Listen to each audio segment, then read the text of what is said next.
What, if I ask you, what are the real challenges? Maybe that's one of them, but if you listed the top 2 or 3 challenges in your community, and not just in you doing your job, but your neighbors, the people you represent, you work with, and all that, I don't know if it would be the same as you'd see on the front page of the New York Times or the Washington Post. What are, in your communities, the big things on people's minds they're really concerned about? I'll jump in on that and just say, so Fresno is 110 square miles.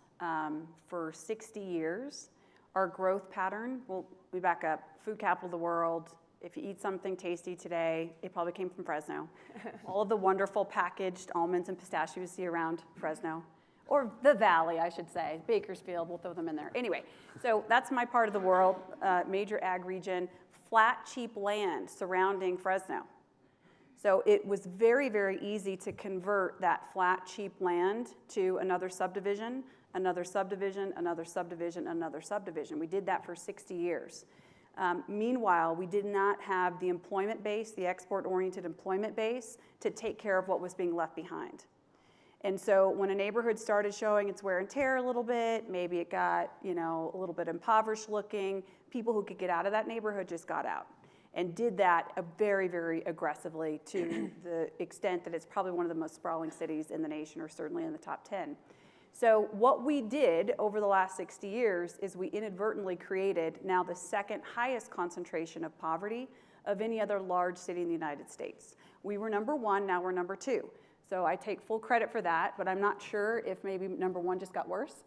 But anyway, so really, really, really distinct line in the sand, line in the city, people living above this line, discretionary income, below don't have discretionary income. So, and when you look at a map of the city, 2/3 of the southern half are census tracts that have either high poverty or extreme poverty. All right, that is an enormous lift when you don't have an economic base to fuel income levels to start to turn around those neighborhoods. It is an impossible task, except we're going after it, and we have for 20 years, and things are starting to move in the right direction. What we're now learning about toxic shock, about what happens when you're born into a disadvantaged neighborhood. If you're a person of color, a low-income person, born into a single-family household or some combination of those factors, it is extremely difficult to get out of those circumstances, almost impossible. And that literally the very environment you're born into, there's a low level of constant stress and trauma that child is experiencing. So our mission is to turn that around. We rotted out our schools. I mean, we just really decimated a city. So now our pursuit is to reverse that. I would say, Mickey, that's a long answer to your question. What is our top thing that we're wrestling with? And I'm not saying it's the headline every day, because it's such a long-standing chronic issue, you just get used to it. So a big part of our work has been to remind people, guys, this isn't okay. It's not normal. We shouldn't have the second highest concentration of poverty. We shouldn't have half the educational attainment that other places do in California. So we've had to actually work as a civic sector to keep putting that back front and center, but now we're getting the momentum to move big pieces of policy and programs to make a difference there. Closely related to that is joblessness and employment. So probably more just the day-to-day. What are people thinking about, talking about, worried about? It's a source of income and stabilizing their families. Yeah. Wow. Good.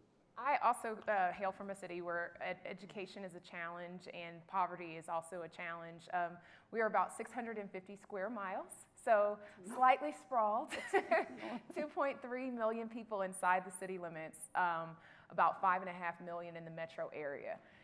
Very large city, but a small contingent of that city actually is really adding a lot of tax-based support, and the rest, a significant portion of the city is not. So you have a lot of communities and families where there are low-income households, and the school districts in which the schools that they attend also are challenged. And so we are facing a situation where we don't have a comprehensive solution as it relates to education.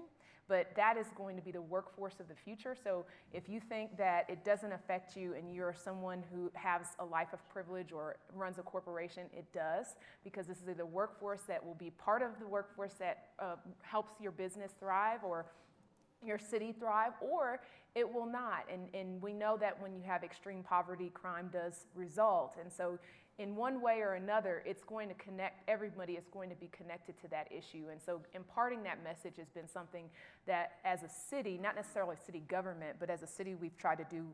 We've had a lot of academicians like Professor Stephen Kleinberg who educates people on that issue. So education is a big issue. For us, housing is a big issue.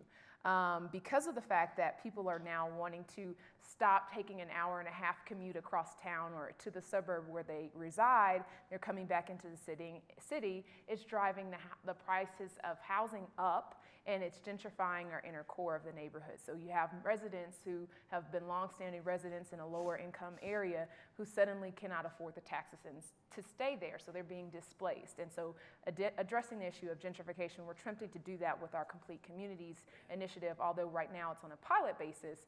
We want to make sure that when you revitalize a neighborhood, you do so responsibly and not necessarily just displace residents because you've got some developers who are interested in a particular parcel. And in Houston, we don't have zoning, so that further exacerbates this issue of property concerns and also gentrification. In addition to that, people are very concerned about the immigration issue, as I mentioned. People are very fearful, and as I mentioned, the Latino population is the largest plurality in our city. And so you've got a lot of fear, not necessarily because everyone is undocumented, but because are they going to be profiled? And that's a very, very real fear for a lot of people.